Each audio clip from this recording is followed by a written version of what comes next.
صرف 1 منٹ. آپ کی کیا رائے ہے اس شخص کے بارے میں جسے کہیں سے خزانہ مل جائے اور وہ اپنی بد احتیاطی سے اس خزانے کو لٹانا شروع کر دے؟ اسے احساس بھی نہ ہو کہ میری جیب میں سوراخ ہے اور جتنے سونے کے سکے میں لے کے نکلتا ہوں راستے میں گرتے چلاتے ہیں، وہ دوبارہ گھر میں آتا ہے، پھر جیب پڑتا ہے، پھر نکل پڑتا ہے، جیب کا سوراخ ٹھیک نہیں کرتا ہے. اس کے بارے میں رائے کیا ہے؟ اچھا، رائے قائم کرنے سے پہلے یہ بتا دوں آپ کو کہ وہ شخص اتفاق سے آپ بھی ہو سکتے ہیں. اللہ تعالیٰ نے آپ کو ایک بہت بڑے خزانے سے نوازا ہے جس کی آپ کو پرواہ نہیں ہے، اور وہ خزانہ آپ لٹاتے اور برباد کرتے پھر رہے ہیں، آپ کو احساس ہی نہیں ہے. وہ خزانہ ہے وقت، جو اللہ تعالیٰ نے ہر ایک کو دن میں 24 گھنٹے دیے، نہ کم نہ زیادہ، نہ اسے اسٹور کر سکتے ہیں نہ آپ کسی ادھار لے سکتے ہیں.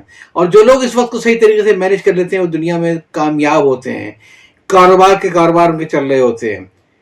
لیکن ہمارے ایسے لوگ، یقین کیجئے دوپہر کو 12-1 بجے تک محلے کی دکانوں پر لائن لگی ہوتی ہے حلوہ پوری کا ناشتہ خریدنے والوں کی.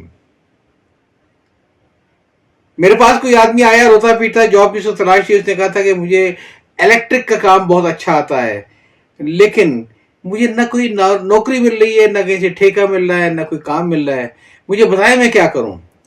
میں نے اس سے پوچھا کہ اچھا یہ بتاؤ کہ تم، کل اتوار ہے تو کل صبح تم کس وقت سو کے اٹھ سکتے ہو؟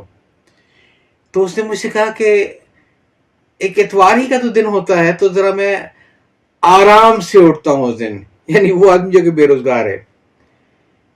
تو میں نے اس سے پوچھا کہ باقی دنوں میں امن کب تک اٹھ جاتا ہوں؟ کہ نہیں، باقی دنوں میں جلدی اٹھ جاتا ہوں، میں 10-10:30 تک میں لازمی اٹھ جاتا ہوں، چاہے کوئی کام ہو یا نہ ہو.